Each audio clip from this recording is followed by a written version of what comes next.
everybody, and welcome in to a very special edition of Pillow Talk with me, Pugs and Company.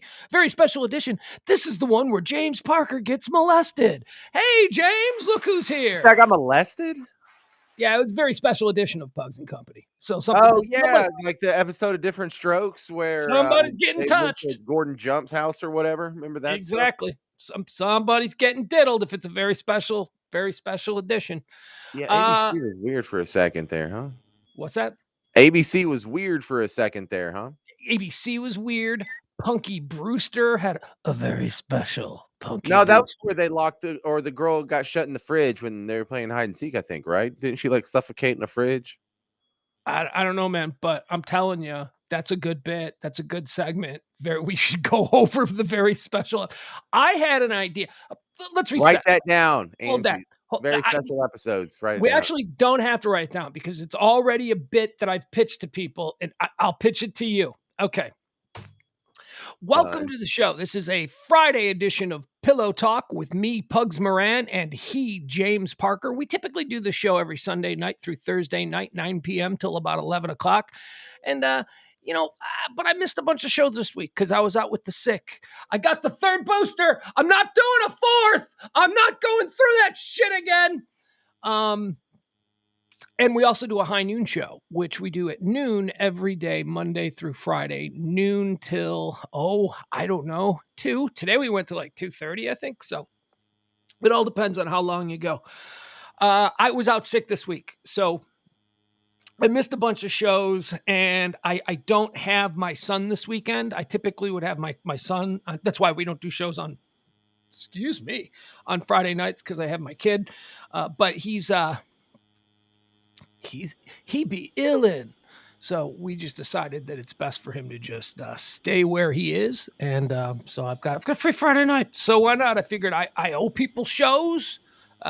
Some of you support the show with a tip down there. Some of you have been so kind over the past couple of months to keep this show afloat. I feel it weighs heavy on my heart when I feel I'm not giving you enough shows. So here you go. So now that's me. I'm a decent guy. Look at me. How about you, James? How are you today? Fantastic. Had a full day. Had a lot of stuff to do, but actually got it all done. And then am on beverage number 3. Okay. You want to hear my pitch? Yep. Okay. So, our boy Ed runs like 10 years ago. He's like, there's going to be a whole place where you can have podcast. He was way ahead of it. He was like the nation. Seriously, I'm not kidding. This is how I became friends with him, because he was like the in Chicago media. He was Edzilla. He was Computer Ed. He was the guy that was at the forefront of all the cutting edge computer stuff. So he did a lot of radio. He did a lot of media. That's how I got to know him. And we became friends, and when he launched Radio Misfits, which is this platform that we're on, there was no Apple, there was no Spotify, there was none of these things where all the podcasts were. So that was his idea. So for years and years and years, we've been trying to come up with and create. Now, Radio Misfits invites people to, if they're good. And by the way, if you ever want to listen to some podcasts, some truly unique ones, you check out Radio Misfits. There's a whole bunch of really cool stuff there. But, the idea of owning the podcast and creating something and then making it be a success, that's where the money is. That's what you want to do. Even if you have to hire people to host them and stuff like that, but you still want to own it.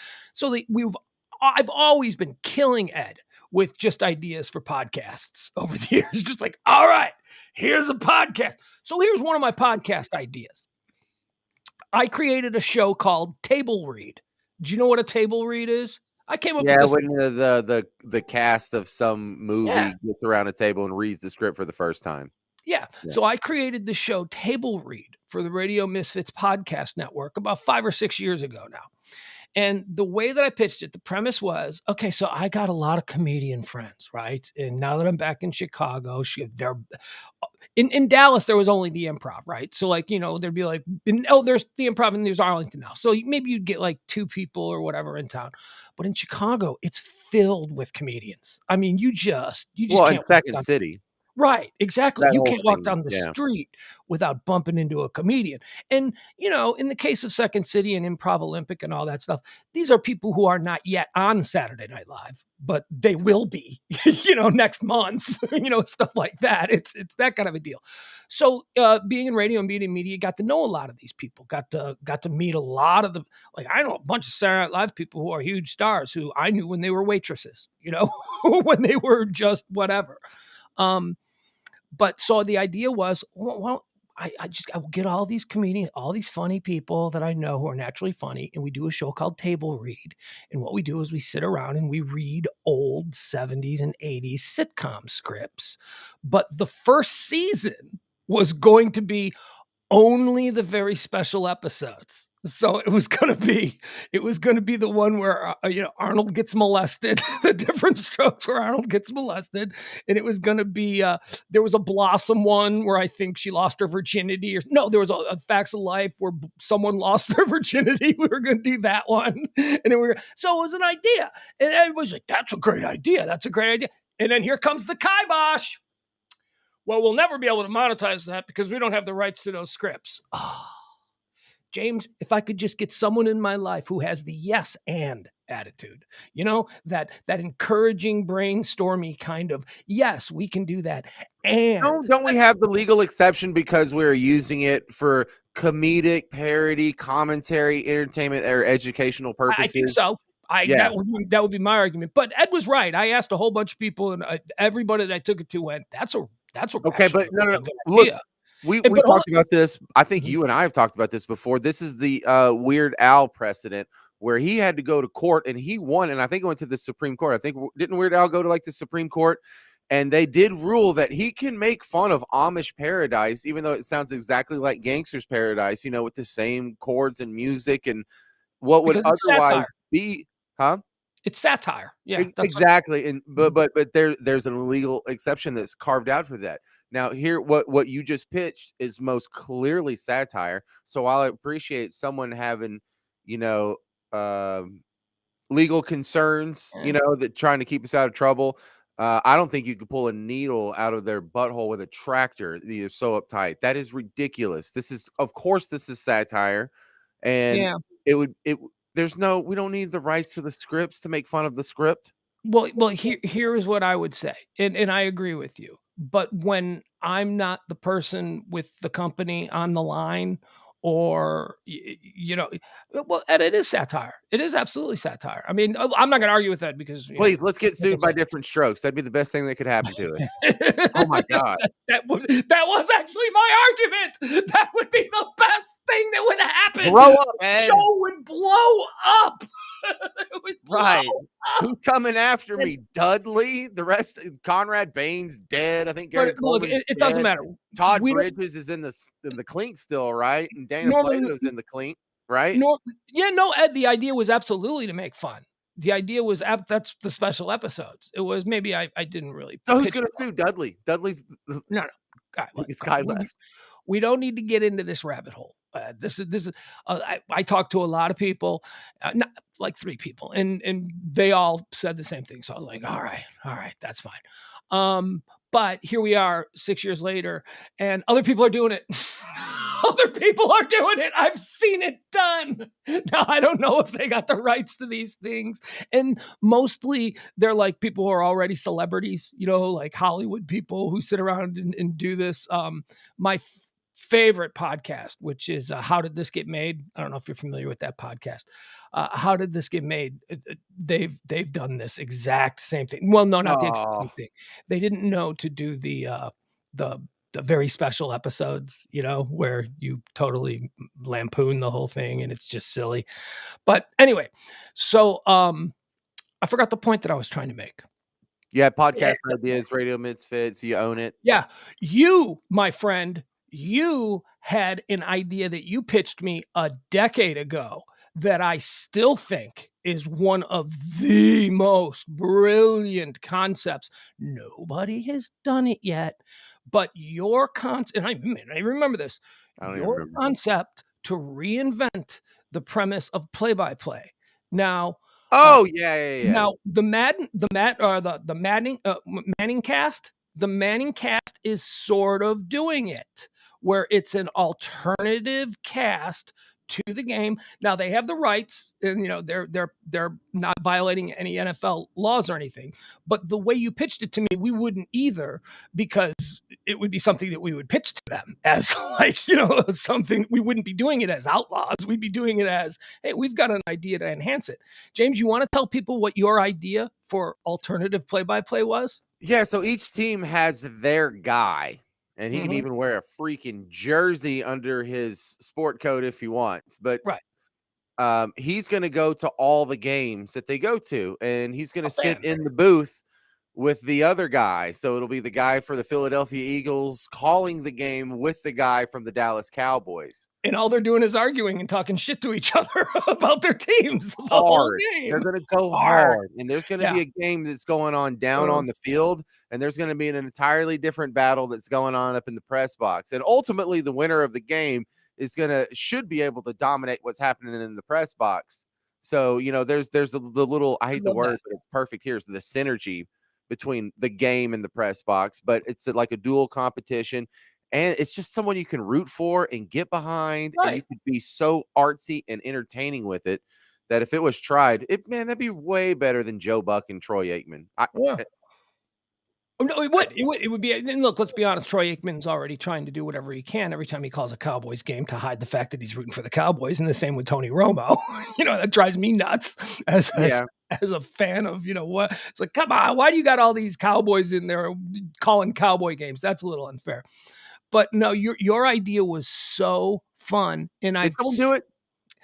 It's not that someone has done it. There are variations of it, but not the way you pitched it. Barstool does it. And Barstool are outlaws. They don't have any deal with the NFL. But what Barstool does is they just have a bunch of fans of each team. Not fans, Barstool people. People who work for Barstool, who are funny, who are writers, or whatever. And they sit on a couch, and there's a big giant screen, and they watch the game, and one side is all wearing jerseys of one team and the other side is all wearing jerseys, and they're all mic'd up, and they're watching the game, not necessarily doing play-by-play, because that is where there is a restriction. If you are actually calling the play-by-play, there's a very thin line Right. that you have to adhere to, where you cannot be infringing upon the play-by-play rights. But they do it, and it's great. I mean, I've watched it and I've gone, man, we have just as many good ideas as Barstool does. It's just that they're able to pull it off. And those are fun casts. And the camera is set up, and everybody's mic'd.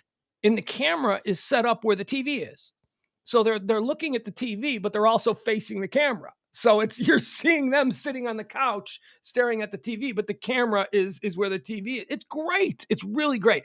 I think the guys at Barstool, for the most part, are a bunch of Cro-Magnon idiots, lowest common denominator sports guys, but I respect the shit out of what they have done in reinventing it's not ESPN anymore. I'm sorry. This new generation of sports fan, they don't give a shit about ESPN in the way ESPN does it. Just like when ESPN came in, nobody gave a shit about Sports Illustrated anymore. Sports Illustrated was like, what? And then ESPN took that. Barstool has done it to ESPN. Barstool is bigger than ESPN as far as the demo that you want for the next 20 years. Every college kid in America prefers Barstool over ESPN, and that's death for ESPN. The NFL still needs to pick that up and make that happen if it's going to go in the way that you described, like in my old idea. So you can't really do it as sort of like an add-on or a commentary of like Barstool's doing it. You would have to get permission from the gatekeeper. But yeah, that sounds really, really close to what we talked about. It is. Now, my other idea that I've been pitching for over 22 years now, because I came up with this idea in 1998. You want to hear this one? Yes. Monday Night Rock Show. Actually, that was a holding place title because it's based on Monday Night Football. Okay. Imagine if every Monday night, syndicated on the radio somewhere, syndicated in every freaking major market, you had a live concert in a different city by a big band presented live on the radio the way sporting events are presented. you could have a booth with like David Lee Roth and some rock writer, they're your Joe Buck and Troy Aikman, and they're talking about what to expect and what the set list is going to be like. You can have people backstage, like your sideline reporters, hanging out in the dressing room with a microphone and like, they're getting ready to go on stage. Let's talk to the lead singer. I mean, treat it like a sporting event and reinvent the presentation of the rock concert, presenting it live on the radio, syndicated all across America. And I actually got that in the ear of someone who could make that happen. And they liked it. And then, I moved to Dallas. That's what it was. That's what it was. I moved to Dallas. You got to pitch that as a Saturday or Sunday show. Right. Yeah. Probably a Sunday night thing. But the idea at the time was Monday Night Football. Let's take the way they present a sporting event and let's place that on a rock concert. And the idea, it was a syndication play. It was for national syndication. That's something that I wonder if I repackaged today and started pitching again that Live Nation might be interested in. Because Live Nation and or iHeart are one and the same. And don't tell me that radio isn't looking for interesting new things, because they really are, especially music radio. Yeah. All right. Hey, can I tell you something? Can I show you something? Let me Nope. No, let's do. You want to do a monologue? Did you have? I do. I got a monologue. Did you send it? Do you want me to send it to you? Nah, you don't have to send it. Don't worry about it. We'll just do this. Hold on. Oh man, feeling good, by the way. For anybody that's wondering, I was sick all week. You had the sick. I had the sick. I had a terrible reaction. It was not good. All right, here we go. All right, ladies and gentlemen, welcome to the Cato Kalin Lounge, high atop the One Percenter Guest House the One Percenter compound here in beautiful Highland Park, Texas. He is a man of 1,000 voices, a global sensation, a comedy legend. Please, everybody, James McMorton Parker. Where's the applause? I don't hear applause. Damn, dude, we're doing a show on a Friday. You better applause. All right. In his latest column, New York Times writer Bret Stephens urged President Biden not to seek re-election. Biden reacted by saying, re-election to what? I hate that. Who says right wing isn't funny? According to the National Enquirer, Caitlyn Jenner feels shunned by her family. They're treating her like she's some kind of weirdo.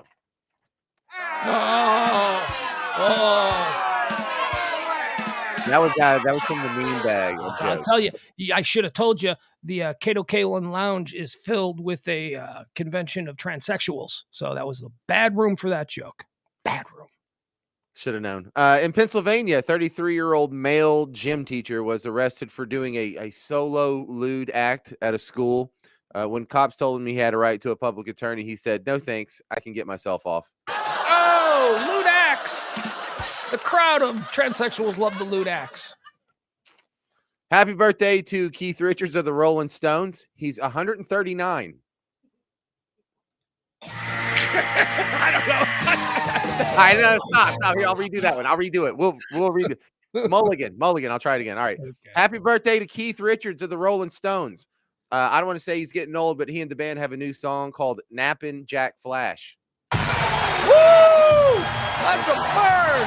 He burned the world's most successful rock band on a stream because old people nap. And finally, also happy birthday to Pope Francis, who tomorrow is going to turn 85 years old. And if you want to give him a gift, he likes hats. Oh, yes, he does. That's James Parker, ladies and gentlemen. Hi! All right, very good. Moment of joy. We'll get rid of all this stuff. We'll get rid of. We'll just go through it. All right. Every day we like to start out the show with a little moment of joy, a little something that we can watch, we can all get behind, a little something to put a smile on our face, a little something to make the next 45 minutes to an hour better for you. We may not do a full show today. We don't know what we're doing here. Here you go. Here's your moment of joy. How about this? How about a dog? Look at this. Wait, is it sharing? Yeah, there it is. It's sharing. All right. How about this little dog? This dog is going to try and figure out. All right. So the dad, is it big? It's big. Okay. So dog dad has a little job he's doing. He's cleaning up all these tires, and the dog is helping out. And the dog is going to try and figure out how to carry more than one tire. Look at him. Look at that dog. Look at this dumb animal. This dumb animal can't figure it. Just put it around your neck, stupid. Look at him. All right. He's watching dad. He's like, okay, I'm going to try this. They had to speed up the tape a little because the dumb animal took too long. All right, now he's got 2. All right, he's figuring this one out. I'm gonna put that there. You stupid. You dummy. That's not going to work, stupid. It's too small. You can't do it with the small one. Stick your head through there, dummy. There you go. Now he's got it. Look at that. Now he's got 3. Okay, that's going to work. He's figuring it out. Don't go that way, stupid. And now, what are you going to do with the 4th? Get the 4th one, dummy. Here he goes. There it is. That's how you do it. Now he doesn't know where to put his head. Stupid animal. Look at him, dummy. He's got it, though. Now he's got it. Hey, look at That's a him. good boy. That is a good boy. Look at him. He's a best dog ever. Let me tell you something. He's a dummy is what he is. I could have figured that out in half the time. That dog took forever to figure that out. That was obvious. I think it might have taken me longer. I think the dog beat me. There's your moment of joy.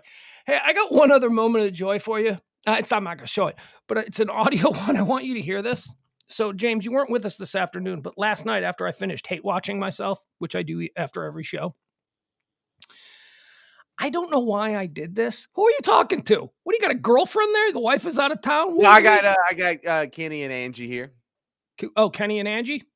Yeah. Well, you want to Yeah, hear okay. that? There's Angie. There's Hey, Kenny. look at Kenny and Angie. Look at them. How you doing? There you are. Look at them. The friends are hanging out there. All right. All right. They're all radio people.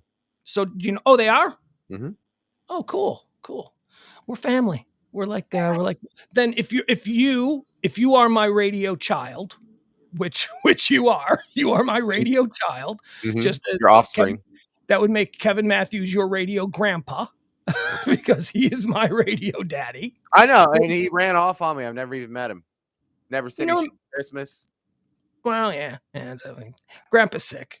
He's not sick. He's got MS. But he's super fighting it. He's had it for a while. Grandpa Kev doesn't get around much anymore. He just lives in his big, awesome house in Western Michigan and does incredible production. He's still such a genius in the studio. It's unbelievable. Anyway, enough about your grandpa. I'll tell you all about your grandpa at the funeral in 20, 30 years or whenever it is. So they would be my radio cousins. Let's just call them that. Let's just call them my radio cousins. All right. So I'm hate watching the show because I do that because I'm self-loathing. And you know what I ended up watching last night after I hate watched the show? Narcos Mexico. No, Canadian football. Have you ever seen Canadian football? Have you ever watched? I've tried. I'm still thrown off by they can have forward motion before the snap, and so it's crazy. Backflips. They can do whatever they want back there. Yeah, that really throws me off more than it should. And if that's what you're talking about, I totally agree. No, no. What I'm talking about is everything about it. Here is how I described it. You tell me if this makes sense to you. All right. If a space alien came down and watched an NFL football game and then went back to his space alien planet and tried to start a football league, except he forgot a bunch of stuff and then he also made up a bunch of new stuff. That's what Canadian football is. That is what totally Canadian, wait, I think we do this now. Dude, they got 1 point. Like there was a situation where a team scored. And the kicking sucks. I don't want to go on forever about it because it's just a quick point I want to make here. But you can score 1 point. I'm looking at the score, and they do the kickoff, and then after the kickoff, another point was added, and I'm like, what? How did you get 1 point? You get if you catch the kickoff in the end zone and then down it, you have to give the other team a point. The team that kicked off gets a point for that. Or if they can kick off the ball and it goes through the end zone before you can catch it and run it out, they get a point. It's like soccer. It's Oh, like I the like end that. zone it's the That end must zone be is new. it is. And that's why I thought, man, these kickers suck. There is no hang time. All they're doing is kicking line drives into the end zone. And I'm like, oh, that's why, because they're trying to get a point off of the kickoff. So that's stupid. But also, they got 12 players on each team, just like an extra guy. Just an extra guy. I don't know what he's doing. He's like, Right, he's over there doing the worm before yeah. the snap is what he's doing, just whatever he wants, yeah. There's like instead of 11 guys per side, there's 12 guys per side. But here is why it's my new favorite sport. And season's over. It was the Grey Cup. It was their Super Bowl. That's what I The Grey watched. Cup, right. Yeah, that's why I Very got caught up prestigious. in it. The Hamilton Tiger Cats versus the Winnipeg Blue Bombers. And so I figured, I'll check this out. Let me see that. I can fast forward through the stupid stuff. It was on tape. It wasn't like, it was on ESPN Plus, so I could skip through it. I was fine. So I watched it, and dude, there was like 3 penalties the entire game. This freaking league is lawless. It is absolutely the NFL. Everything is targeting 15 yards. He hit him too hard. Hands to the face, 15 yards. They do none of that. They allow all of that shit in Canadian football. It was some of the most lawless, no holds barred, over the middle, like 1970s Oakland Raiders. Over the middle, boom, people just getting lit up, leading with their helmet. I mean, doing all kinds of things, spearing. Really? You Oh make it my, sound so good. it was so, I was blown away by it. But I want to show you something, or I want to play something for you, because this is what makes it the best. Like I said, there were only 3 penalties. And how do I know there were only 3 penalties? Because this is the first one. And I kept waiting for another penalty because this is the greatest. Listen to this referee. Here you go. Hold on. Turn this up all the way because I got to play it off. All right, here we Of go. your phone? No, just this off my laptop here because Okay. I can't show it, because if it comes up on the stream that way, then it's a violation. We don't want to get the CFL after us. Okay. So listen to this. Just listen. Andrew Kowali delivers the hit. Back to Cornish. Big hole again for John Cornish. Another first down run for John Cornish. And Chris, Nick Lewis just threw the block of the year. Wait a second. Absolutely destroyed the defensive end. Greg P. Run for John Cornish. And big hole again for John Cornish. Another first down run for John Cornish. Hold on. Something happened. I had it all queued up. And of course now it's... Absolutely destroyed the defense. Oh no, I don't. Sorry. I just hit the wrong one. That's a different thing. All right, here we go. All right. Listen to this. This is how I knew there were only 3 penalties, because I was waiting for more penalties because of this guy, the referee. Well, the ball was in the air, holding Winnipeg number 3. 10-yard penalty will be enforced from where the ball went out of bounds, and a first down for Winnipeg. Come on. Did you hear him? What a dork. Did you not hear that guy? Oh, one more time. Here you That go. sounds like a character. Ball was in the air, holding Winnipeg number 3. 10-yard penalty will be enforced from where the ball went out of bounds, and a first down for Winnipeg. That guy was awesome. The ball holding on the defense there, and it's turned down, and the ball will be placed wherever. Oh, he was awesome. That was the lead referee. He was the best. He made the whole show worthwhile, and he was only on 3 times because they only threw 3 flags the whole damn game.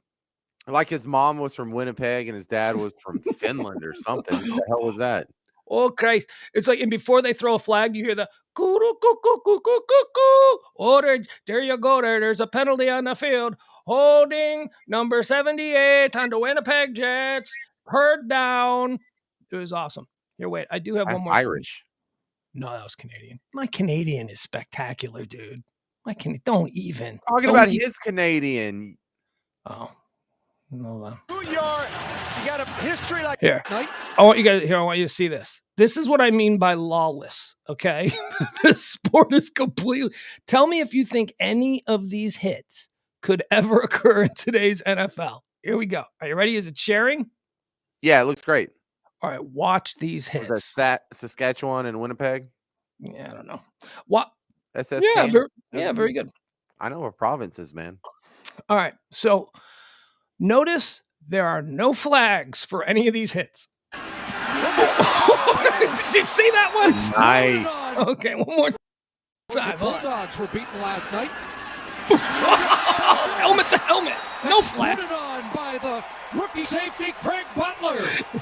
And they're all terrible at football. That's the second But who Richter scale cares? hit on Buck Pierce this year. Okay. Best running team in the league this year. Nice take by Lillard. He hits it. And Travis Lillard. Okay. Did you see the block? Yeah, that block. They're going to show you the block. It's a 61-yard romp to seal it. He's going to get blocked from two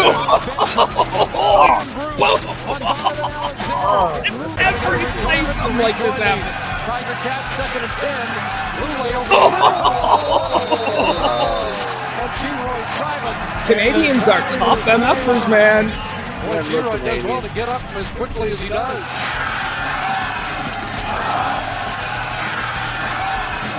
Boyd has 88 yards on the day, 15 carries. Childs. Separates man. All right, that's enough. All right. Telling you, man, I am a fan of Canadian football from now on. I am a major fan. It's lawless. They don't care. They all already have mild to moderate brain damage up there. That's part of being Canadian. They're not worried about all of that. It's from the frozen tundra up there. It just sort of preserves the brain anyway. They'll be fine. No flags. They pickle it in Molson ice too. Pickle their brain. You know. Ain't getting nothing. Hang on. What percentage of Canadian football players are American? Half the teams. Half the players on each team are allowed to be American. They explained that yesterday, or when I was watching it. Wow. Why? It used to be a lot less. It used to only be like 15% or 25% or something, but they were talking like 10 about how players. Yeah, no, they were talking about now it's allowed to be 50, it's allowed to be half and half. So they get all of our like shit players. And one of the things How come Johnny Manziel couldn't keep a job in the Canadian Football League? I'm glad you said that because I thought of that too. I'm watching this. I'm like, I wonder why he couldn't play here. And you know what I came down with? It's too lawless. Drank? No, it's too lawless. He has never played football where half the hits he's going to take will not be roughing penalties. They just beat the shit out of quarterbacks up there. And I bet he was scared. I bet he was like, holy, because our rules for our high school players are 1,000 times more protective than they are in Canada. It was insane. They don't care up there. That's why I found it so enjoyable. It was crazy. And the last thing I'll say on this, every good player out there was getting talked up by the play-by-play guys. You know, they're like, oh, look, you know, he's a first ballot Hall of Famer, Ray. He's one of the toughest, scariest linebackers that we've ever seen in this league. And you know, people don't want to face him when they see him coming over the middle. He's a guy that they run the other way from. And I'm thinking they're saying all this stuff about him. I'm going, yeah. And that's a guy whose life goal is to be a practice squad player for the Detroit Lions. It's like this. That's the guy you're talking up as being the great.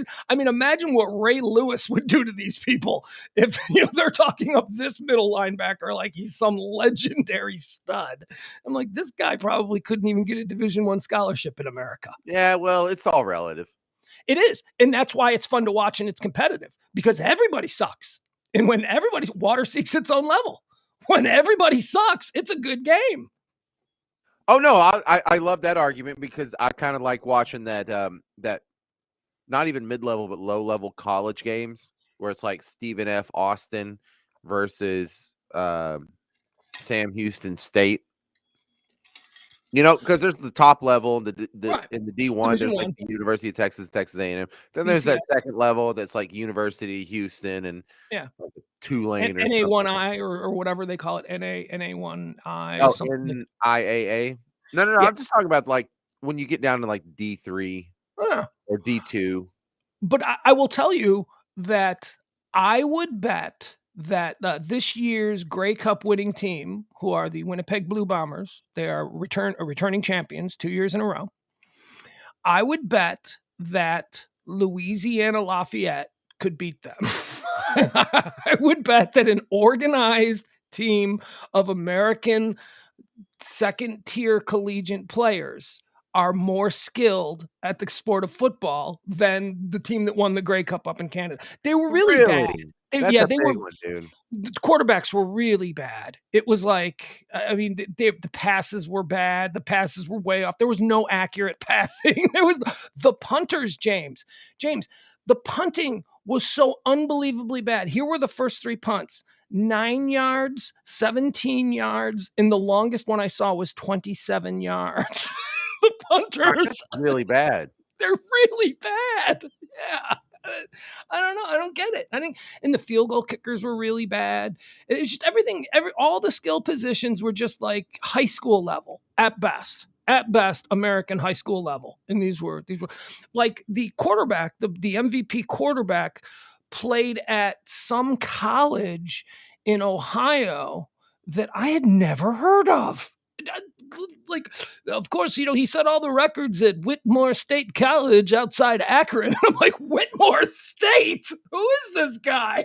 I've never heard of that school. Oh man, So, how much money does this guy make?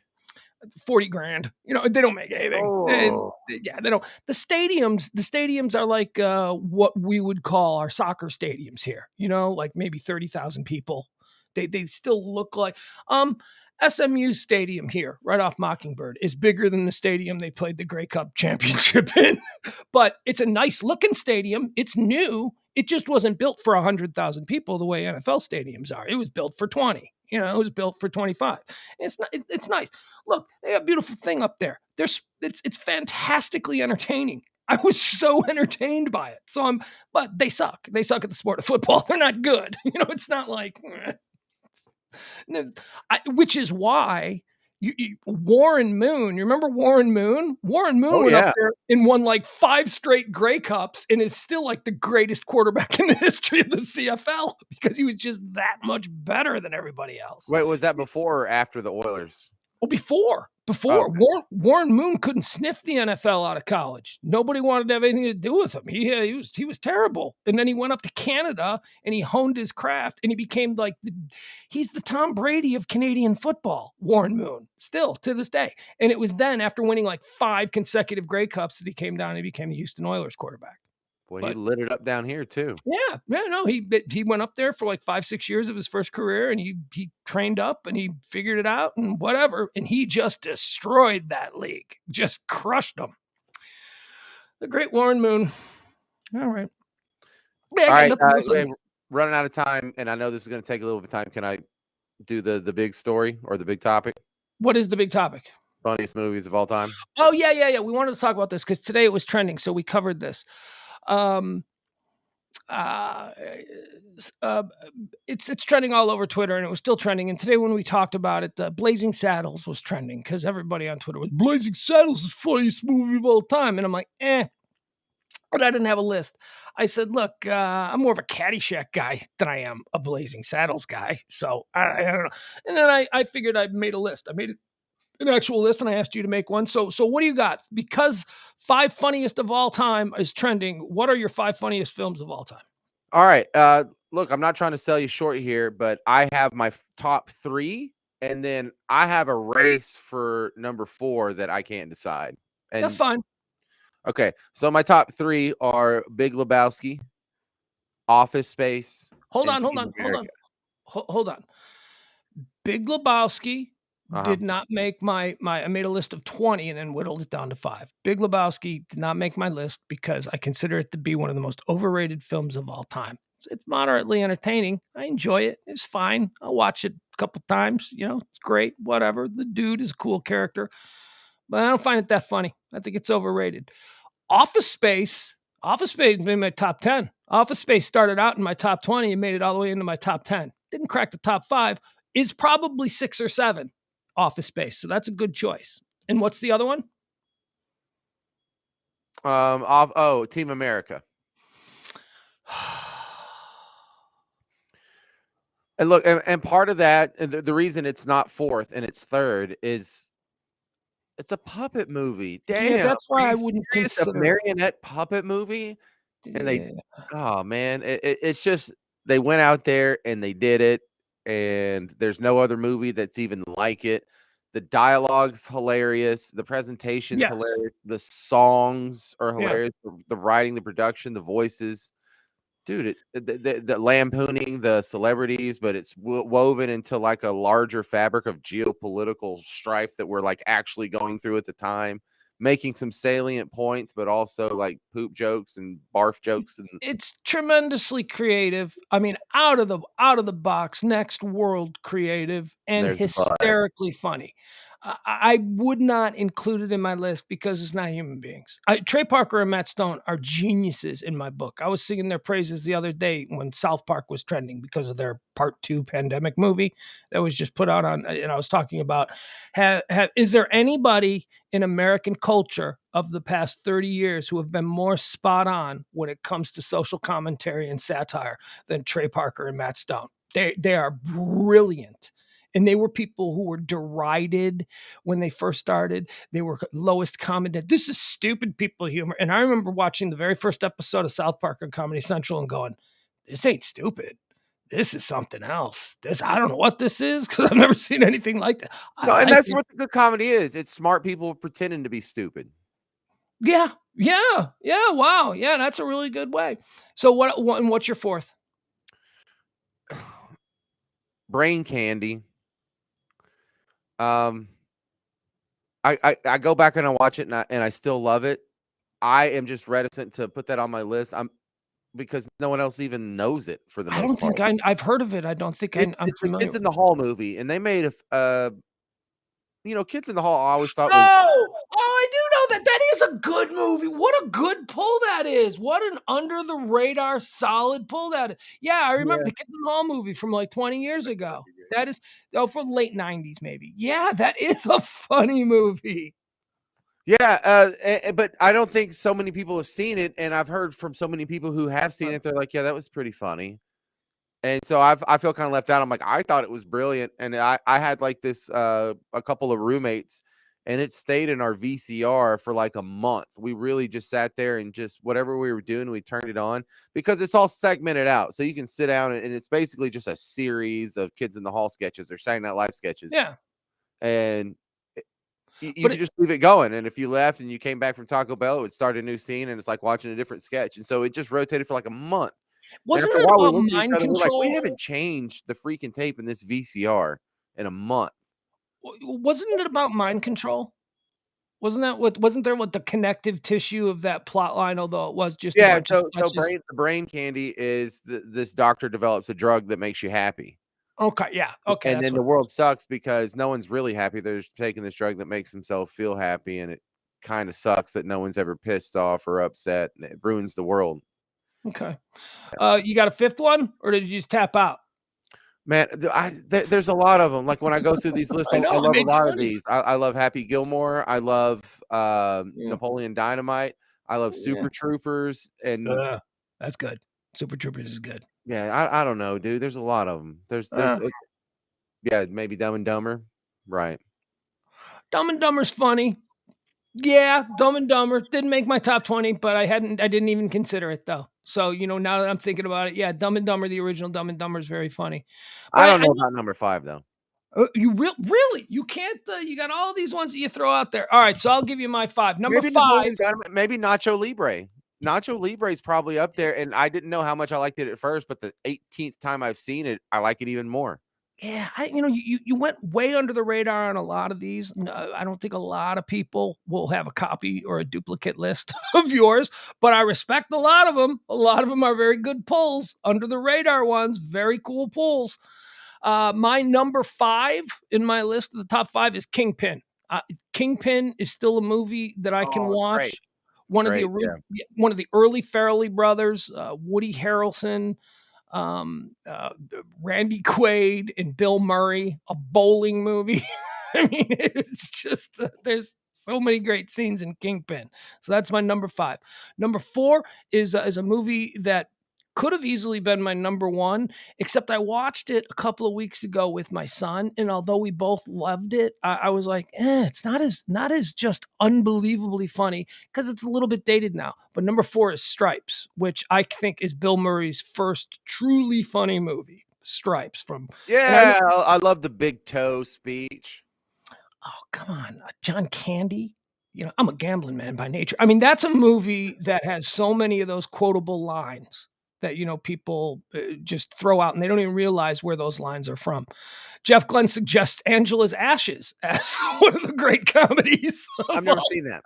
Yeah, it's hysterical. If you ever want to laugh, put in Angela's Ashes and I don't think it's as funny as Sophie's Choice or Schindler's List, but it's definitely I see. Definitely a funny movie. Number 3, I went pretty recent. This is my most recent one. And this is a movie that I saw it when it came out in the theaters. And then I've seen it 15 times since. I still think it's absolutely hysterical. And that's Step Brothers. I can watch Step Brothers. And it's one of those movies like Scarface. No, if it's on TV when I'm flipping through the channels, it doesn't matter where it is. I am staying and I am waiting for the Catalina wine mixer. See, I love. But I get the feeling it's kind of like the Adam Sandler's Little Nicky. It's like, look, we'll just give you a whole lot of money and a couple bags of cocaine if you can overact for 90 minutes. I think that the chemistry between John C. Reilly and Will Ferrell is just tremendous. I just want to watch them on screen all the time. They are so funny together. The way they transition from hating each other, they're hysterical when they hate each other. Did we just become best friends? I love those guys. Yeah. And the parents who are just totally the most enabling parents. Yeah. Well, they're over it, but they're also really guilty of enabling these kids. Step Brothers. That's my number 3. Number 2, probably could have been number 1, Fast Times at Ridgemont High. I still love that movie. I made my son watch that movie for the first time at 9 years old, and he didn't like it. We watched it again at 12, and he thought it was hysterical. So I feel like we're making progress. Hang on. Look, Fast Times at Ridgemont High. Is it a comedy? Oh, God. What do you mean, is it a comedy? Okay. Well, okay. So we have a statutory rape, and then there's a minor getting an abortion. But other than that, it's hilarious. Yeah, well, by today's standards, it certainly doesn't fit me. It's hysterical. I'm sorry, man. That movie is so funny. That Spicoli is a great character. Brad, the scalper. The thing about Fast Times at Ridgemont High is when it came out, it was so cool. Like, oh man, I hope I can go to a high school like that. And then I end up going to like Bug Tussle High School or whatever. It was nothing like that. We didn't have any cool Spicolis, or we didn't have a Mr. Hand. And well, do you know that I have a tie here at number 2, and I had a slash. It was Fast Times at Ridgemont High, and then slash, and it had the other movie, and it was just a mood. Whenever I got to this list, whatever one I felt was number 2. The other one is Dazed and Confused. I got Fast Times at Ridgemont High / Dazed and Confused because I love that movie as well. And that's another one of these movies so we're not going to talk about that one, but my number 1 movie, funniest movie of all time, without a doubt, and this also has a lot to do with my son. We've probably seen it like 6 times now. We started watching it when he was probably 5 years old. The TV series based on the film is one of our favorite TV series, and that is What We Do in the Shadows, the original film, What We Do in the Shadows. So freaking funny. I can still watch. I can go in the next room right now and watch What We Do in the Shadows, and I will laugh like I'm seeing it for the very first time. And the cast of that movie, when it was made 10 years ago now, again, it's another one of these deals where the cast was all a bunch of unknowns who are now some of the most powerful people in Hollywood who have like gone on and been discovered because of their performances in this little film. I mean, I don't think there's a more sought after writer director than Taika Waititi right now, right? I mean, he's doing the new Star Wars. He did Thor Ragnarok, which for my money is the best of the Marvel movies. He was nominated for an Oscar last year for Rabbit. Jojo Rabbit. I mean, he's just absolutely brilliant. And this was one of his first films as writer and actor and director. All right, so let's go to the comments then. John says The Hangover. Funny, very funny. Made my list of the top 20, but I couldn't pull the trigger on it. It didn't make it out of the top 20. Well, The Hangover's kind of creeping on me because it has the same effect that The Big Lebowski and The Brain Candy had on me, and the fact that I like it better the 18th time I've seen it. And so that's kind of interesting how my interest in a movie can snowball like that. Jeff and Bill both say Fletch. It's all about the ball bearings, James. Fletch is really fun. Fletch, I had a whole separate category of Chevy Chase movies. I had a category of Bill Murray movies and a category of Chevy Chase movies. And Fletch came in third in my funniest Chevy Chase movies. Number one was Vacation. Vacation was the number one, and that made it into my top 10. No. Caddyshack made the top 10. I don't know where Caddyshack was, which is ironic because during the afternoon show today, in Chevy Chase movies, it wasn't like the top. Number 2 behind Vacation. No. What was it then? It was Vacation, then what? It was Vacation, Modern Problems, and then Fletch. Those were my 3. I don't even know Modern Problems. What the hell? Modern Problems is great. Modern Problems is a very early Chevy Chase movie. Is very funny. If you're a Gen X kid like me, you remember Modern Problems. Okay. So Vacation, where does that fall in your all-time comedies? Is it top 10? Probably. Yeah. I mean, I know it sounds like I've just said 12 movies are in my top 10, but yeah, probably somewhere in there. John also says Porky's. Terrible movie. That does not stand the test of time, but it was really cool at the time. Yes, at the time it was cool, but I watched Porky's about 10 years ago and I went, "Oh my God, this is not as funny." I was a stupid kid when I watched this. That's why I thought this was funny. 8-year-old Chevy. It's a lot of fatty fall down dick joke kind of girls thing. in the shower. 40-year-old virgin. Funny, very funny. Didn't make my top 20, but yeah, now that I consider that's a very funny movie.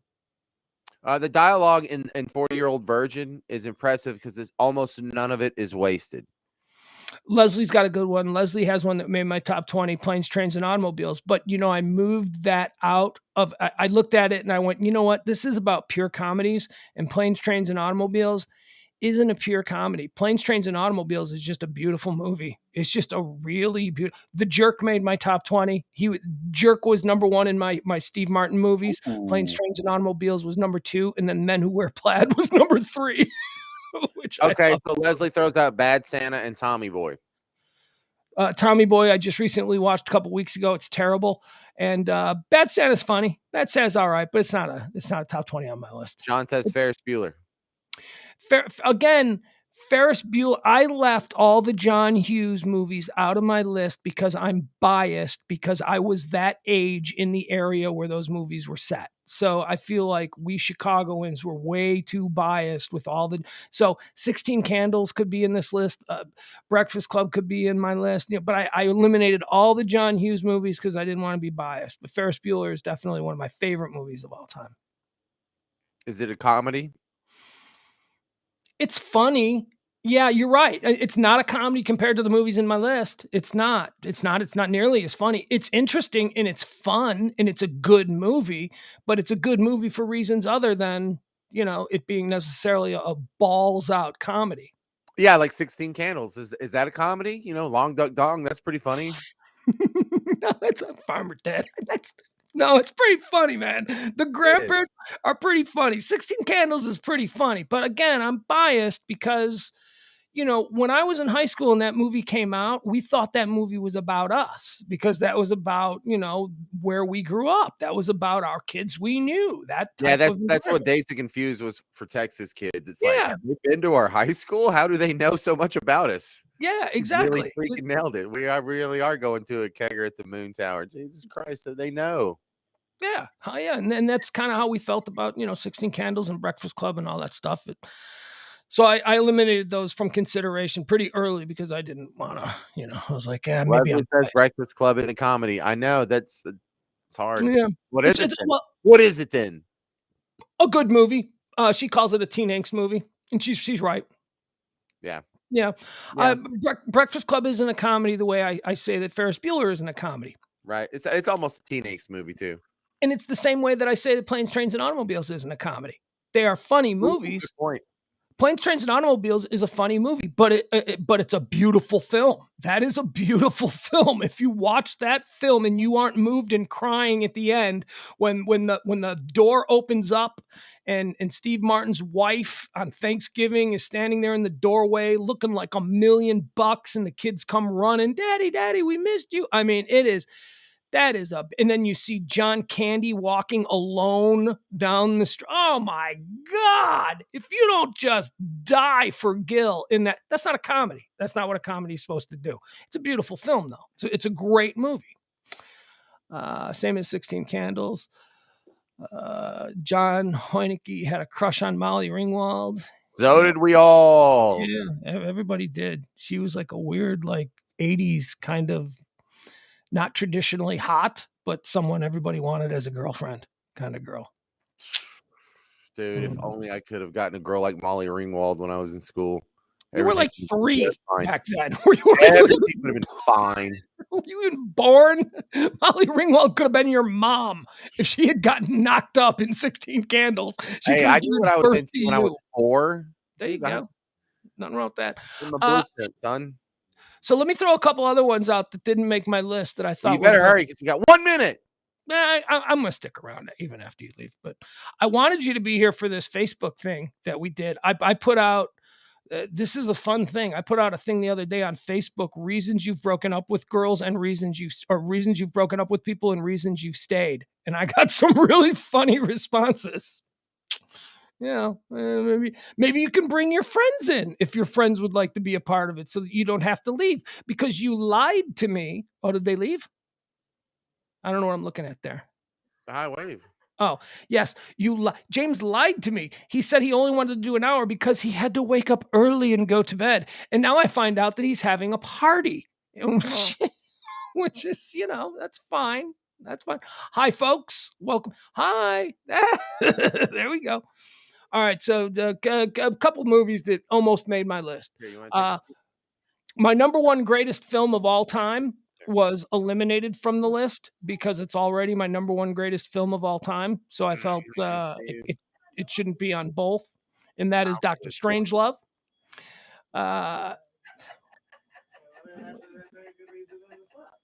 What do they say? What are they participating or what's happening here? I'm just being all right. So I eliminated Dr. Strangelove. I eliminated 16 Candles and the like for the reasons I told you. I'm Gonna Get You Sucker was one that I wanted to put in here. Have you ever seen I'm Gonna Get You Sucker? I have seen that, and if you're going to go down that genre, Pootie Tang is the same thing, but a little bit better.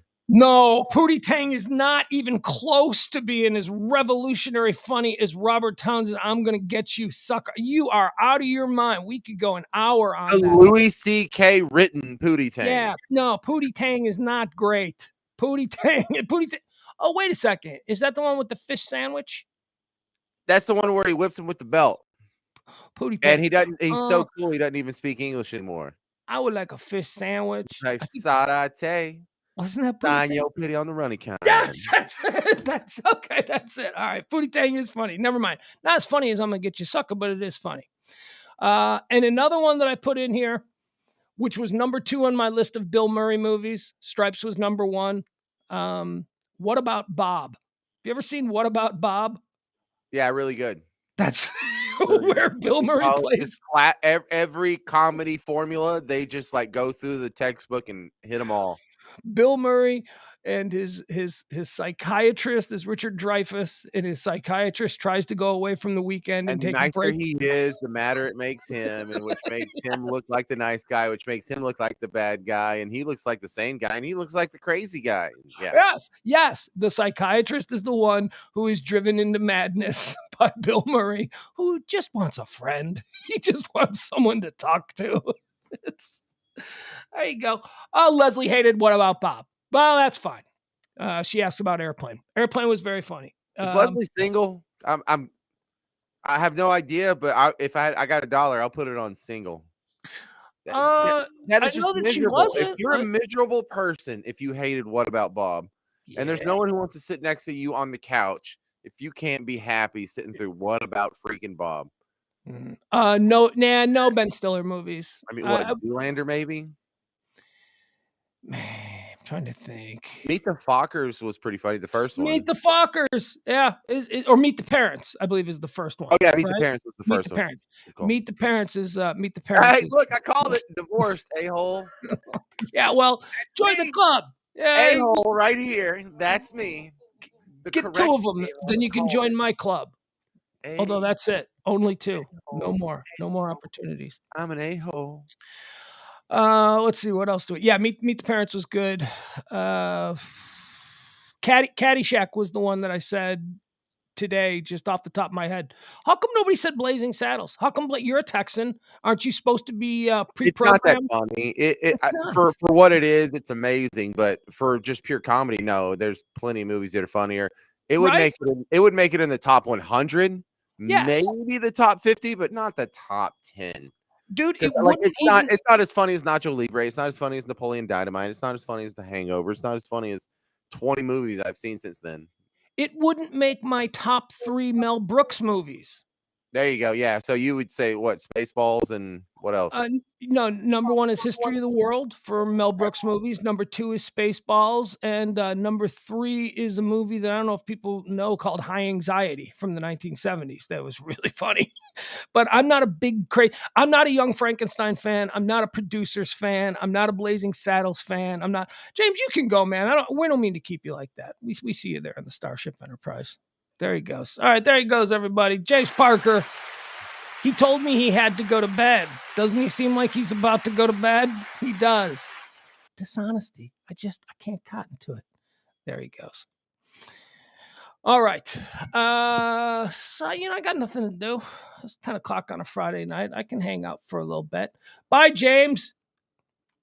He did. He told me, he goes, can we just do an hour? Because I got to wake up early. And it turns out he's got a whole bunch of people over at his house. If you don't want to participate, you don't have to participate. I mean, I love you. I appreciate when you're here, but don't lie to me. And I really wanted him here for this segment, but, that's all right. He doesn't have to be here for this. So I wanted to talk about something that I put up on my Facebook page a couple days ago. And I don't remember, how did this come about? I'm not sure how this came about. I'm trying to think. I know it stemmed from a conversation, a thread that I was involved in on Twitter. And I thought, oh, that's an interesting concept. Let me see if I can flesh that out and put it over on Facebook. So basically what I posted was, this is yesterday. I posted this yesterday on my Facebook page, which is John Pugs on Facebook, if you want to check it out. I asked a question of you guys. I asked, I once broke up with a girl I really liked because she lived 45 minutes away from me, and I couldn't take the traffic getting to her place. and it's very true. She was the inspiration for my geographically undesirable theory on dating. Now, if you listen to the radio show, we used to joke about, oh, you should ask her out. Oh, you should know where she lived. Geographically undesirable. I just didn't want to date people that, were too far away from me or whatever. I was all about convenience. And I also said then that I stayed with a girl once far too long whom I didn't really like because I did love her dog. And those are both true. So I asked you people, your Facebook page is Pugs Moran. Jeff, is it that I change it? It used to be John Pugs. Hold on, let me see.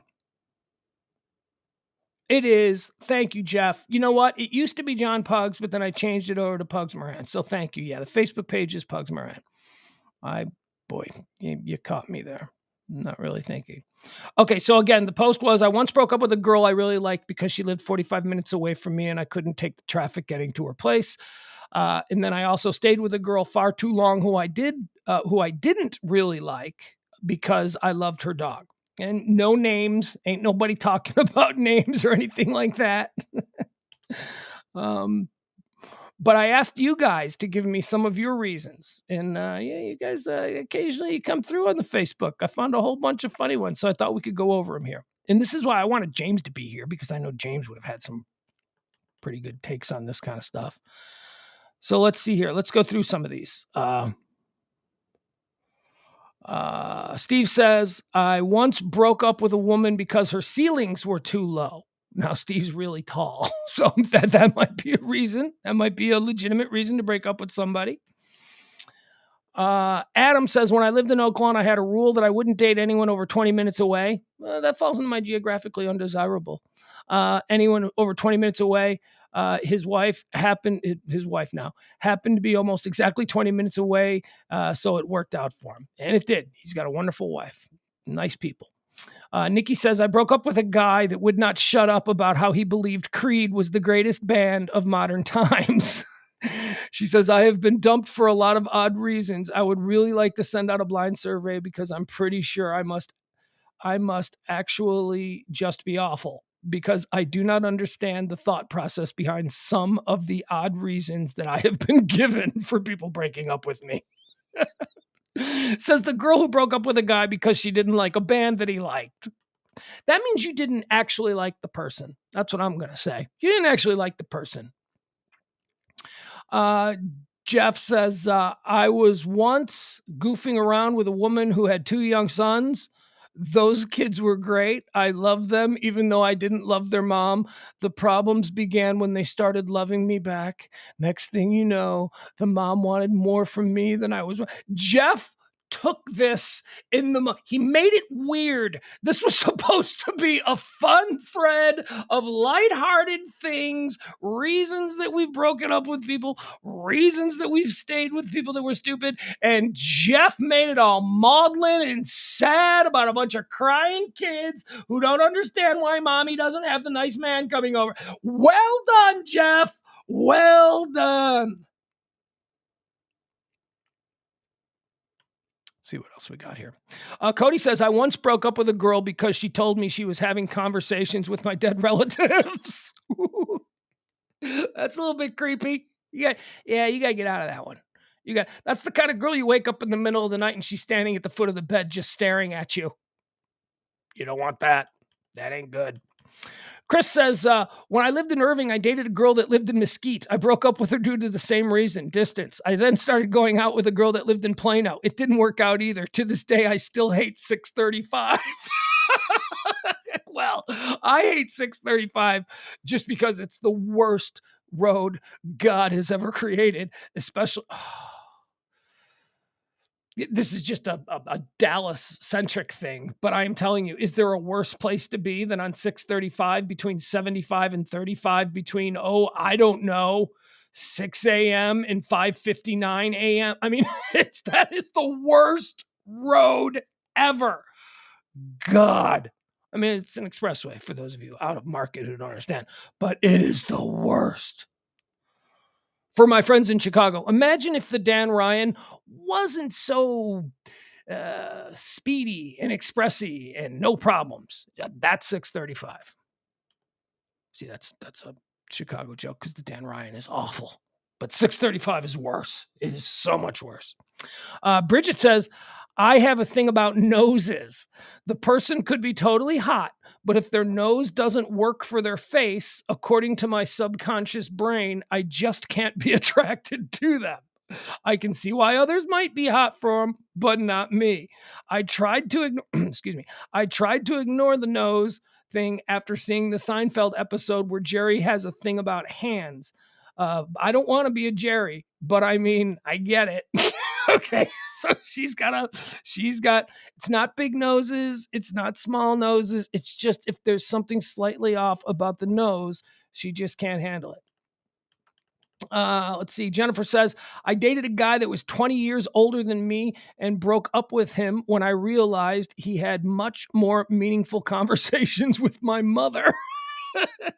Okay. And then she says, I also dated a guy that was 18 years younger and broke up with him when we were watching a rerun of SNL. And I told him it was a very good episode. And he asked when I saw the episode. And I told him when it first aired in 1978. And he told me he wasn't born yet. Okay. Yikes. Emily, look at her. She's hanging out on Facebook. Is she in the chat room today? Is Emily in the chat room today? Yeah, look, I understand we've got a little bit lesser chat room thing going on here because an unexpected show. And besides, people like to go out and have fun on Fridays. Emily says, I stayed with a guy I met in a P&K chat for 3 years.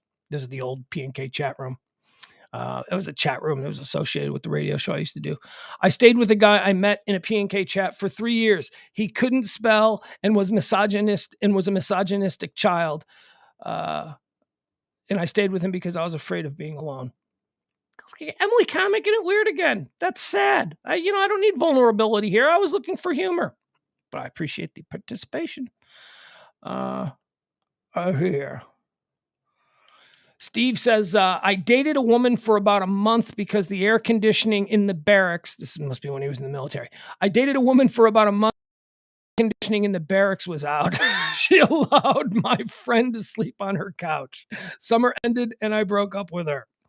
Well, now that is, I mean, I get it. There ain't nothing worse than not having air conditioning, but that's mean. That's a mean one. That's not, and look, it's not to say that being, these ridiculous reasons aren't mean in some way, but that's just directly mean. That's usury, my friend Steve, my old pal. Tracy, I broke up with a guy who left his toothbrush in my bathroom and a shirt in my closet. This is how it starts. Small and barely noticeable to some, but not to me. I wasn't attached to him at all and thought we were casually dating. Apparently, that was not in his mindset. This was a definite deal breaker for me. He had to go, along with his toothbrush and the shirt that was hanging in my closet. I might have been being petty over this, but LOL. No, you're not. If that's your thing, man, he's got to go. If he tried to cut the line, it's got to happen organically. Boy, that's an interesting thing. That's a whole other conversation. I mean, I guess, how does that start? I mean, I'm trying to think from my own personal experiences. How did that start? How do those things start? I guess it starts with bath stuff, like because they might come and spend the weekend at your place and they'll bring a suitcase and they'll hang up their clothes, but it's a suitcase. It's going back with them when they leave.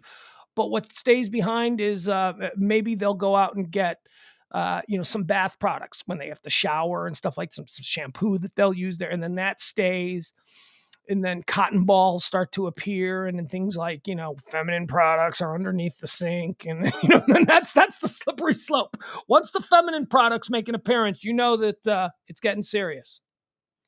But I don't know. I never minded. I didn't. I never minded if I was dating a girl and I liked her, if she just wanted to be at the house that was fine. Come on. I would give out keys fairly quickly. That wasn't really an issue for me. I didn't have my dog liking them was a big issue. They had to get along with my dog. That was, I don't think I ever broke up with anybody because my dog didn't like them or something like that. But yeah, if they weren't dog people, they like dog on the bed. That was I remember that being a problem with a couple of people because my dog Blue used to sleep at the foot of the bed, not the foot like on the ground, like on the bed at the bottom of the bed, and she just did that her entire life. Yeah, and if you were a girl who was also sleeping in that bed and you couldn't handle that, you had to go because the dog. I'm married to the dog, and there is no dog divorce. The dog is going to be here no matter what. And you are not that great that I'm going to completely change up the dog's habits because I love that dog, and I don't love you yet. Maybe that's coming, but even then, you're gonna have to be pretty awesome for me to decide that I'm going to kick the dog off the bed. Julia says, haha, I remember the girl you dated in Addison Circle. She was nice. Okay. Yes, she was. I've totally done the dog. Albert says, at 26-ish, I broke up with someone who was about 22 for being a virgin. Honestly, I had no issue with that. She was great, but every time we went somewhere or did stuff together, she was always assuming I was there to get into her pants, and it made her real. Oh, Albert, you were. I know you're trying to come across as a guy who's not. Yeah, stop it, you goofy. So honestly, I had no issue with that. She was great, but every time we went somewhere or did stuff together, she was always assuming I was there to get into her pants, and it made her really uncomfortable going anywhere alone with me. So you broke up with her? Or she broke up with you? I need more details, my man. Albert, we're old friends. I need more details on that one. Chris says, one did not know the difference between red and green salsa. She had to go. Oh, Chris. With a Kim Kardashian throwback. I like it. And then Leslie in the chat room, your comment, Chris Schaefer pandering to his never-ending narrative about the whore of K. That's some jealousy. I don't know why you call her a whore. She's actually a pretty impressive person, regardless of what her public brand is. He's going to be a lawyer, Leslie. Don't know if you know about that. Kim K passed the bar in California this week.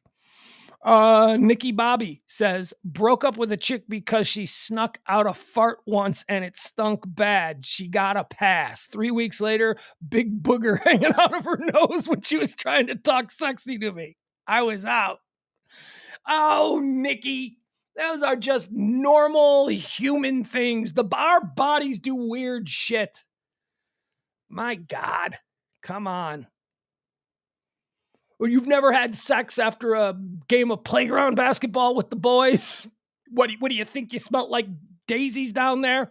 Come on. Women put up with all kinds of horrendous stuff. You can put up with an accidental booger in the nose. Jackie says, I actually refused to get in the car with a guy because he drove one of those girly Porsches. Bit of a humble brag, Jackie. But hindsight says he probably would have been a better option. LOL. Oh. He's got a girly Porsche, but you didn't like him. Here's what I'm going to say to you, Jackie. I actually refused to get in the car with a guy because he drove one of those girly Porsches. You didn't like the guy. It's not about the car. It's a funny story, and it's an interesting sort of self-revelatory admission. But you didn't like the guy. That's what it was. You just didn't like him, and that's okay. You don't have to like everybody. Jake. Oh, that's Jackie. Oh, okay. Well, Jackie's very pretty. Jackie has probably a lot of choices. So, Brandy says, while I was breaking up with a guy before summer, so just in time for hot girl summer, Brandy, I was explaining that he was great, just needed a bit more back. Oh, this is a good one. All right, let me read this one. Brandy brings a good one here.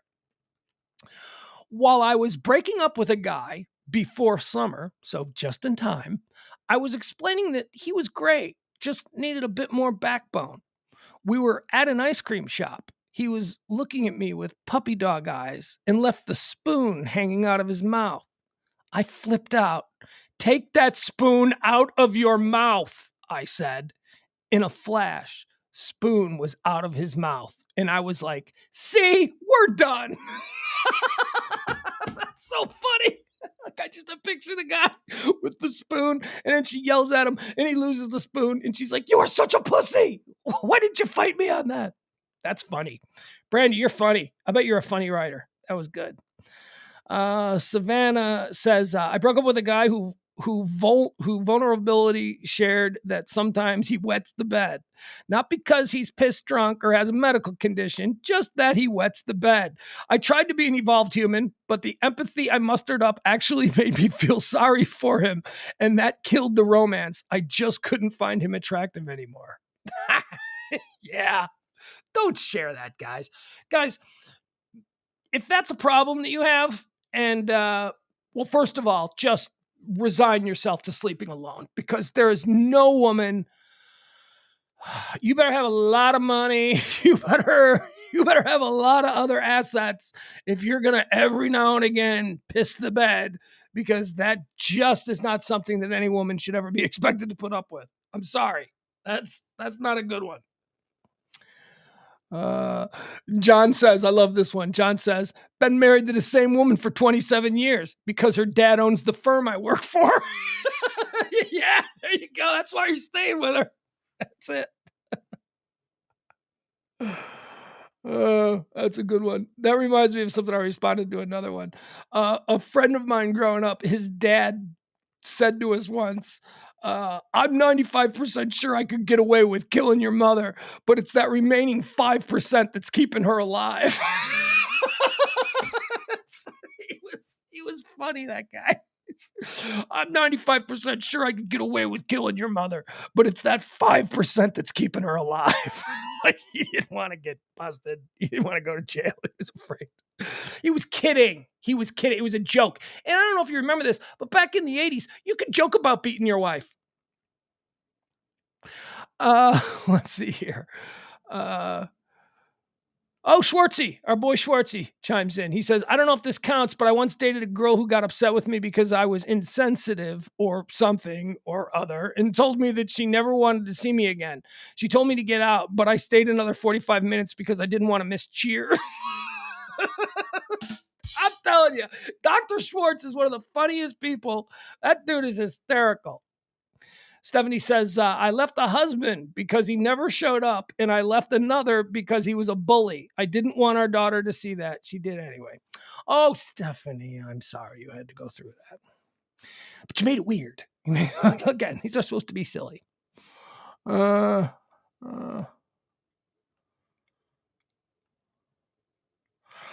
Dated a girl, Michael says, I dated a girl 35 to 45 minutes away. She was a teacher who had weekends off. I'm a DJ who works weekends and has the week off. She was hot and younger and cool as hell, but that distance and difficulty seeing each other was too much. I get it. And then Tammy says, hope I'm not one of these. Tammy was one of my favorite girlfriends. Tammy. No, girl, you were not one of them. One of my what's one of my favorite people? Although I know, do you guys stay friends with your ex-girlfriends? Tammy was like, I would say if I had to rank the girlfriends that I didn't actually marry, Tammy would be right there. Tammy, like, because I was married twice, so you gotta give the first wife, who would be classified as the love of your life. You gotta keep that one up in the number one slot. So Sloan would still get the number one slot, and then this my son's mother. I mean, come on. Honestly, you could convince me to remove Sloan and put her on top because she's my son's mother. So you got to keep her in a very special place. But no, Tammy, of all the other girls that I dated, Tammy was the coolest. She was like, she was my favorite.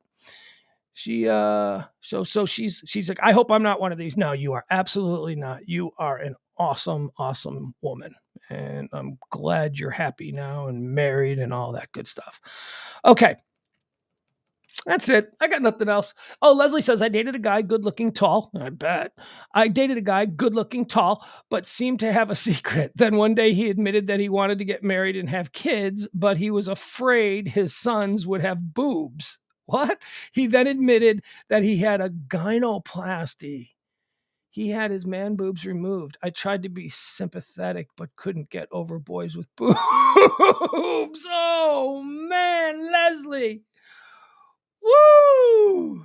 Oh, yeah. Yeah, I can't blame you on that one, girl. That's... Ay. I used to be friends with a guy who was a pro football player who was deathly afraid that he was going to have a daughter. And he didn't want to have a daughter because he was horrified that he was going to pass down his gigantic NFL football player body onto a girl.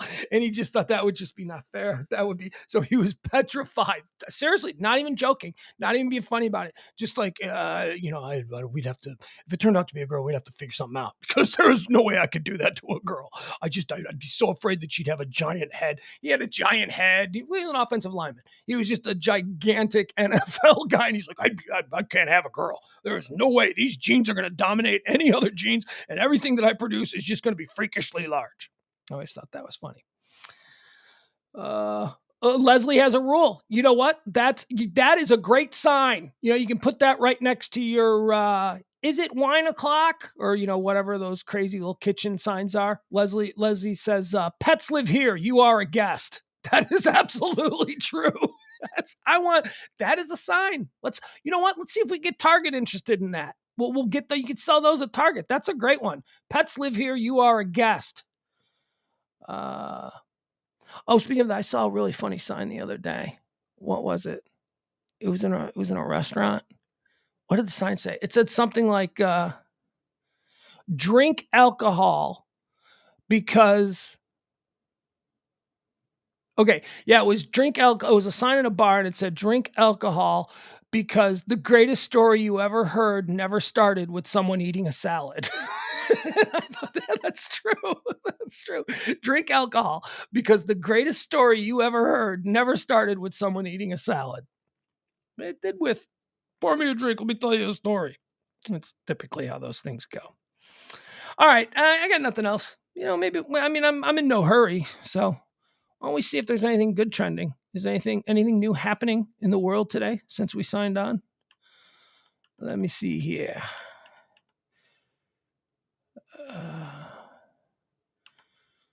Let's see. Anything in the world that we can rant on right now? Nope.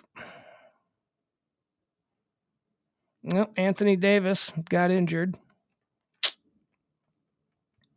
Yeah, Anthony left the court with a limping for the Lakers in the Lakers game today. Nobody cares. Why would they? Kyrie Irving is getting ready to play a limited schedule. I guess he's only going to play road games, something like that. Turns out that the person who sent the never mind. I don't want to get into the January 6th stuff. I'm not interested. Not interested in doing that nonsense. Barbara Eden was trending. I saw this earlier today. Barbara Eden trending, and I was like, "Oh, come on, man!" Well, thankfully, she's not dead. Denzel Washington meme. Every time somebody is relieved online, they use the Denzel Washington meme where he's like, "Oh, thank God." Barbara Eden was trending. I thought for sure she was dead. I'm like, "Oh, great, Barbara Eden's dead. This is terrible." She ain't dead. It's just people showing sexy pictures of her, talking about how at 90 she's still hot, but yet they seem to be showing pictures of her when she's 25, which is probably the preferred version of Barbara Eden. But let's be honest. Pugs, you can't say that. Really? Isn't the 25-year-old you the preferred version of... Isn't that the preferred version of every human being? 25? What is the best age? I don't think it is 25. I would say that now as I get older, the best age is probably like 32. I think that's probably the best age that you can be. At 32. I think that like 19 might be the funnest age, but I think that 32 is probably the best one. Let's see here. Yeah, there's nothing else to talk about. There ain't nothing else. Leslie says 30 was my best year. Yeah, for women, especially, a lot of women like just really fear 30. And I think that shouldn't be the case. I think maybe we could move that up to 40 for the future female generations, because 30 is a fantastic age to be a woman. That is, you're not a dumb little girl anymore. You're not a scared innocent like you are in your 20s, where just everybody's a big old smart man. Like that whole thing. You're a woman. You're a lady at 30. You have probably seen some things, and you know how to handle yourself. That's a great age for a woman, I think.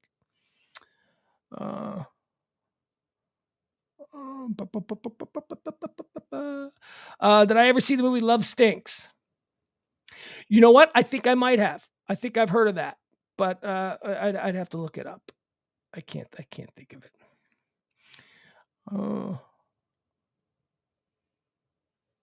right. I think we're gonna call it a night. What time is it? 10:30 on a Friday night.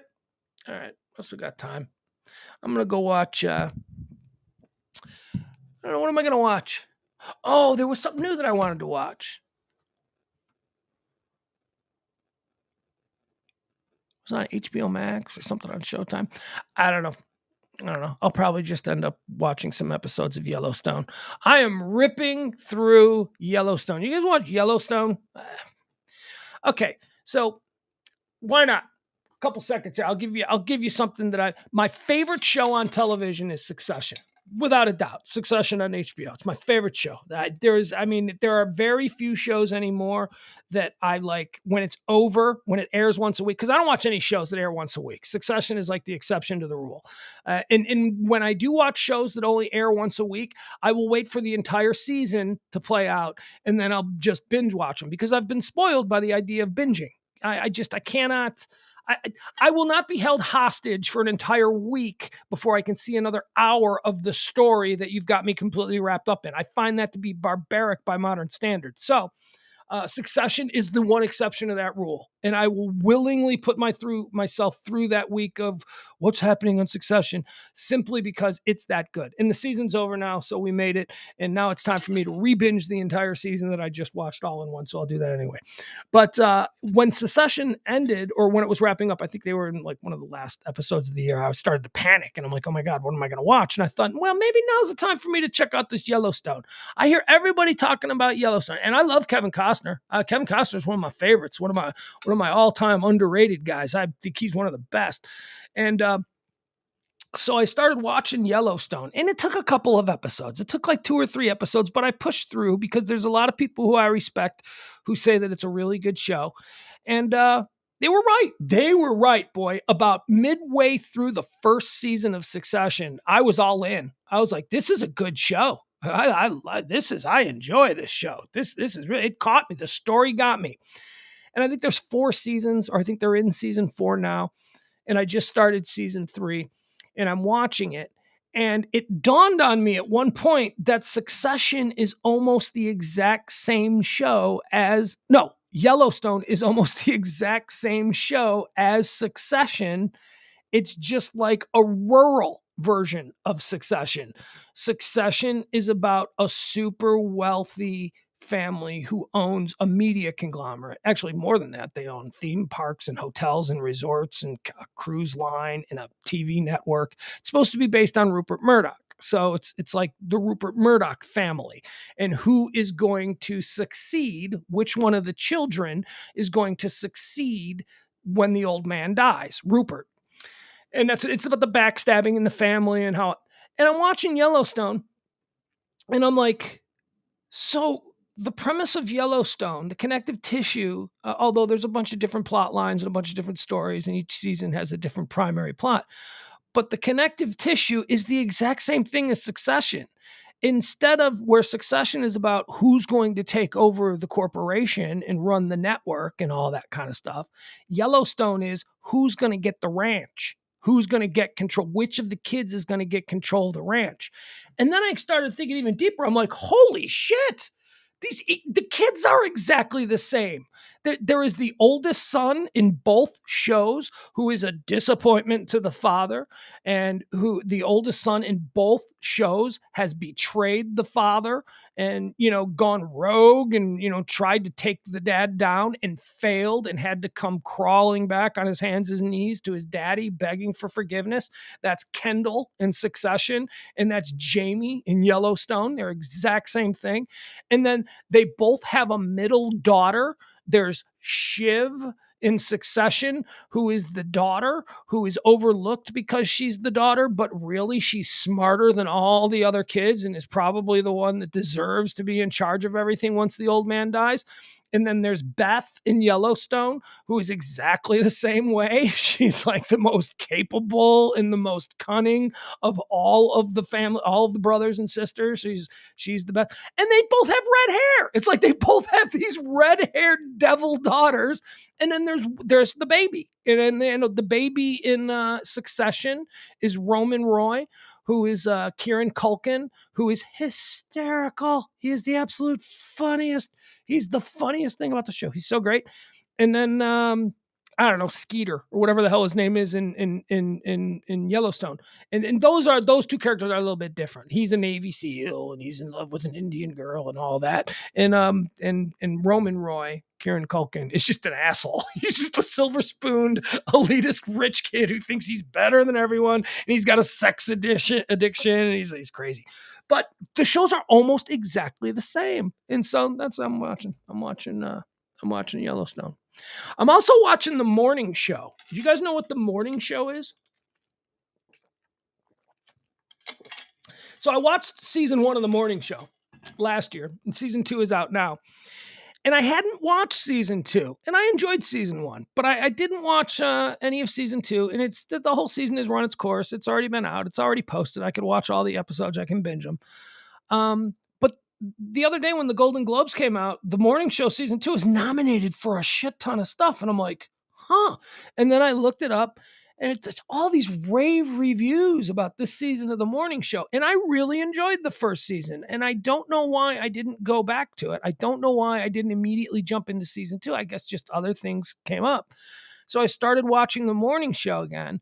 And season 2 is really good. Now, if you don't know what The Morning Show is, season 1, it's the Matt Lauer story. Remember how Matt Lauer got Me Too'd off of the Today Show or whatever?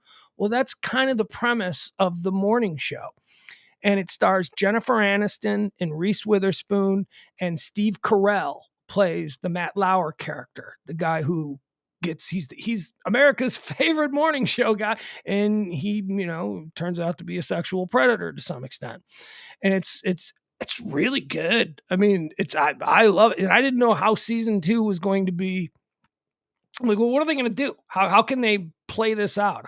We already know that he got kicked off the show. We know what he did. We know, I don't want to spoil anything. So I didn't know how season 2, I think that's why I didn't really jump into season 2 right away, because I wasn't interested in where the plot was going to go. But boy, they pulled it off. It's really good. Season 2 is fantastic. So those are the 2 shows that I'm currently watching. And I'll probably watch an episode of each when I wrap this up tonight. And then go to bed. Then I got nothing to do. You know what I got to do? Here's what I got to do tomorrow. I got to do all my laundry, because when I was sick over the weekend, I broke my fever, and I just sweated all over my pillows and all over my pillowcases. And I haven't had the energy to go do my laundry since 2 days ago. So I got a big pile of like wet, sweat-soaked, sick sheets and everything over there. I got to do that. I got to do that tomorrow. That's what tomorrow's going to be all about. Laundry. I got nothing else. Oh, maybe wait. Let me look up. Jeff Glenn says he's talking about Succession. Roy, kids in order: Connor, Kendall, Roman, Shiv. Yeah, but I don't count Connor. I don't consider Connor, because Connor is sort of he's from a different mother. The real kids in Succession are Kendall, Shiv, and Roy. And I don't think that Roman's older than Shiv. This is actually an interesting thing. You've got Roman being older than Shiv. I don't think so. I think that if one is older than the other, it's Shiv who is older than Roman. However, I think they're twins. I've been looking at you. I can't find anything about it, but there is a line in last season where Roman says something.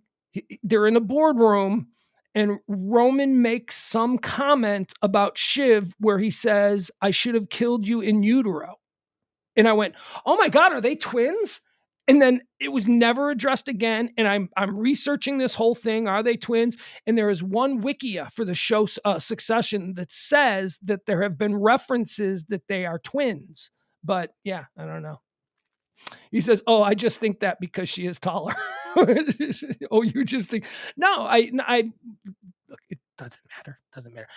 At any rate, the way that the characters are positioned, Roman is, treated as the baby anyway, and she's taller. And Connor, I can't with Connor. And he's from a different mother, and he's sort of like he's the brother that is barely, like the 3 main siblings don't even really consider him one of them. They just kind of tolerate him, I know you know what I mean. It's a good show. Succession. All right, folks. May peace be with you every day in every kind of way. Donate to the show if you can. Thank you to the folks. A couple people donated this afternoon. That was very nice. I appreciate it. Every bit helps. Make good things come. But we need more. It's Christmas time. I'm telling you. I know that we're not going to get much this month because you guys all should prioritize your family. And no matter what, we're going to continue doing this show regardless. It'll just be a little harder in the coming months, and but that it's not dependent on you. This is a labor of love. We're going to do this, but I Christmas. I anticipated that the Christmas month was going to be really bad for us around here because, some of you have just been donating $20 every month, and that's wonderful. That is so. I mean, that really. I don't know how to thank you. How do I even articulate it? It's not taken for granted. Every time I see it, I'm like, God, these people shouldn't give a shit about this stupid show. These people shouldn't be doing, and you do. And it's really wonderful. So thank you. But if you're in a position, this would be a month to help out if you haven't helped out yet, because the people who typically do are not expected to help out again. Because it's just, I know it's Christmas and you got to prioritize, and this show should not be at the top of your priorities. Into your life to have a blessed day. This can be the start of something new. Roses and lace, they are meant All right, I'm going to go. for Bye, everybody. Love you. Have a good May weekend. your dreams be wonderful Sunday night for Pillow Talk. We'll do it then. each and every night. And may you walk in righteousness and always do what's right. This can be the start of something new. Roses and lace, they are meant for you. May everyone be on your side at each and every turn. And may you have the smooth. Oh, hey, before we do this, I was gonna type this.